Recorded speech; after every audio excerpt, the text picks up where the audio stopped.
Ils donnent leur avis. Et ils leur disent, voilà, il fumait un joint, il n'était pas maître de ses actes. En gros, globalement, je vous rappelle qu'il y a 1,4 million de Français qui fument plus de 10 joints par mois. Dans ces cas-là, toute agression, dans ces cas-là, ils ne sont pas maîtres. C'est quoi une bouffée délirante? Évidemment qu'on est en bouffée délirante quand on va tuer quelqu'un. Non, c'est pas pareil.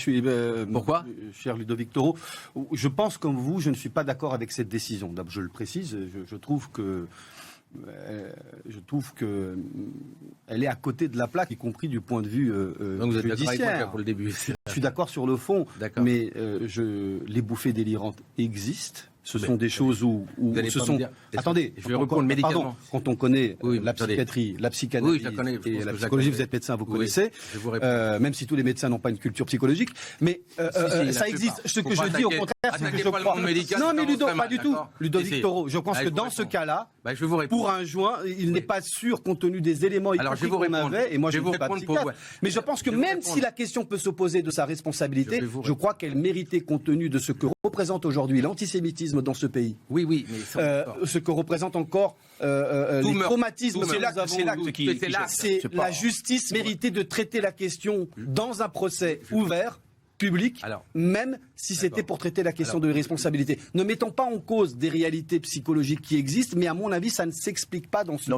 Les gens qui ont des problèmes psychologiques ne sont pas déjà par les fenêtres. Oui, ils ne prennent pas des paroles antisémites. Il délirant, donc pas maître de lui, donc quelque part, on ne va pas le condamner. C'est ça, globalement, d'accord? Je vous rappelle qu'aujourd'hui, le cannabis avec le THC, qui est la dose qui est mise dessus, est de plus en plus fort. Donc dès que vous allez prendre un joint, maintenant, vous allez tout de suite addict et surtout, vous allez vite partir dans tous les sens. Je suis désolé, aujourd'hui, il y a une consommation massive dans notre pays de cannabis. Évidemment, le propre du cannabis, quand vous le prenez, c'est un peu échapper à la réalité. Donc, ils échappent à la réalité, à un niveau différent. Donc, ce crime qui est odieux, qui est antisémite d'ailleurs, qui a été reconnu par la loi, quelque part, il n'y a pas de coupable parce qu'il aurait trop fumé. Ça pose un vrai problème. Mais au-delà de ça, ça pose le problème global de la consommation, mais ce n'est pas le lieu du cannabis en France, parce que ça peut faire jurisprudence. Hein. Bien sûr. Est-ce que vous étiez là? Est-ce que les experts... Je suis d'accord avec vous. Je pense qu'ils auraient pu faire jurisprudence autrement. Alors, oui, autrement. Qui était là? Je vous le dis franchement. Dans le sens d'un procès. Les spécialistes ont dit qu'il y avait une bouffée délirante.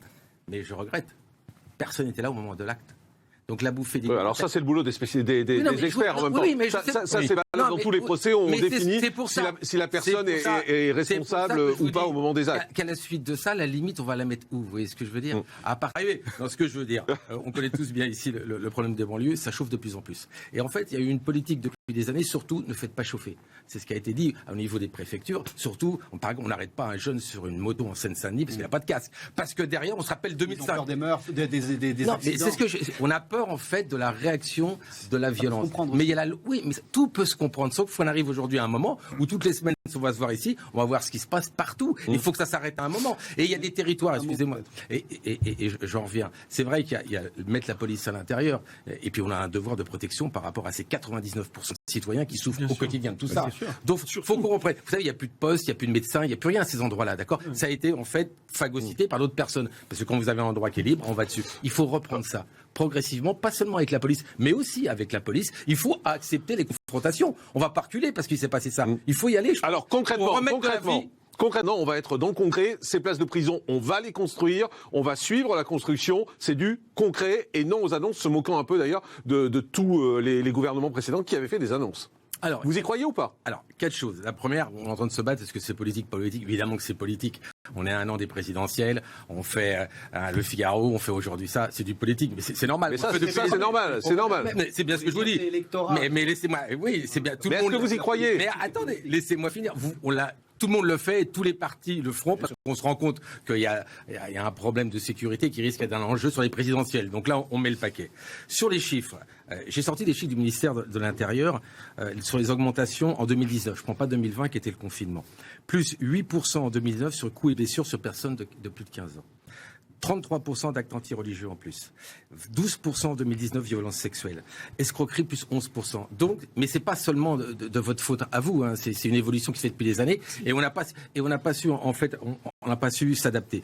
Oui, vous avez raison, il faut des prisons parce que je vous rappelle qu'en Seine-Saint-Denis, Et c'est reconnu. On hésite à mettre des peines parce qu'en fait, il n'y a pas de place. Et ça, c'est une chose certaine. Plus modéré, il y en a des places par moment, tu le sais, mais le problème, c'est qu'il faut trouver des prisons de qualité. On a besoin de ça. Attends, mais je te rappelle qu'il y a des endroits où tu mets 4 ou 5 lits. D'ailleurs, on a été tapé par l'Europe en nous disant qu'on ne pouvait pas traiter les prisonniers comme ça.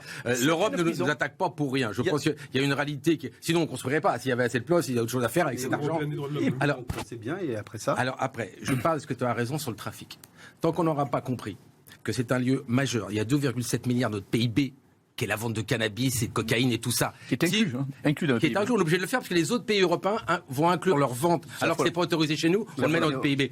À un moment, et je vois qu'on commence à un peu en parler, mais sur le côté un peu répressif, alors que le côté santé publique est majeur dans le cannabis. Il faut comprendre qu'il y a 130 000 jeunes qui vendent tous les jours du cannabis en France.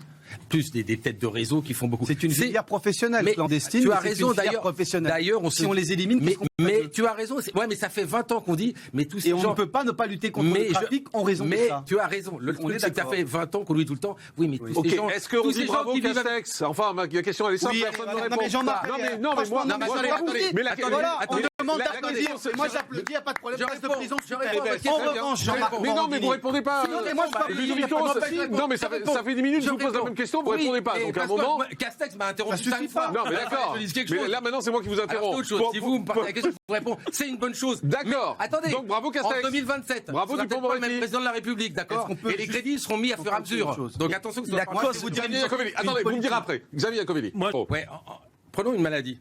Face à une maladie, même un virus, celui-là, il y a deux solutions. Ou on empêche que la maladie arrive, d'accord, ou on traite la maladie. Aujourd'hui, on va essayer de traiter les conséquences. Mais c'est vrai qu'on ne s'attaque pas assez à la cause. Je reviens encore sur ces 2,7 milliards, c'est beaucoup pour notre pays. Moi, je pense qu'il faut... Je vous dis franchement que la consommation de cannabis n'a pas baissé. Il y a une consommation massive en France. Il faut trouver un moyen... De l'alcool ou des anxiolytiques. On est le pays où il y a le plus de ventes d'antidépresseurs et d'anxiolytiques. On est une société, en fait, par rapport aux autres pays européens, il n'y a pas tout ça dans les autres pays européens. Il y a d'autres violences, mais pas celle-ci, d'accord. Et donc, il y a un problème en Allemagne. Il y a un problème franco-français sur une mentalité, une dépression, un truc anxiogène qui fait qu'on en aboutit là. Mais par rapport au quartier, c'est vrai qu'on va mettre plus de police, mais ça ne traite pas en effet la cause. Et il faut éviter, c'est comme la Covid, vous faites un vaccin pour enlever, et puis après vous avez la réa. Là on est en termes de réa où on essaie de... Mais c'est ça le plus compliqué. Mais c'est ça le plus compliqué. Mais attendez, tout le monde a échoué. Attendez, tout le monde a échoué. Attendez, tout le monde... On est dans un... Tout le monde a échoué. Tous ceux qui sont sur cette table, excusez-moi de vous dire ça, sont passés à un moment aux manettes de la République, et ça fait 30 ans que ça... Presque tous, pas moi. C'est juste pour mettre un peu de nom là-dedans. Non, mais attendez, moi j'étais là, vous êtes plus jeune, 2005, j'ai vécu, j'étais conseiller général de Clichy-le-Raincy, et d'ailleurs je voulais saluer ici celui qui est décédé, le maire, ouais, Éric Raoult, d'accord. Je voulais le saluer pour ce qu'il a fait pour sa ville et son action politique, mais au-delà de ça, j'ai vécu ces événements, d'accord. Et en fait, je me retrouve là, 20 ans après, exactement la même chose pratiquement. Mais c'est pas de votre faute.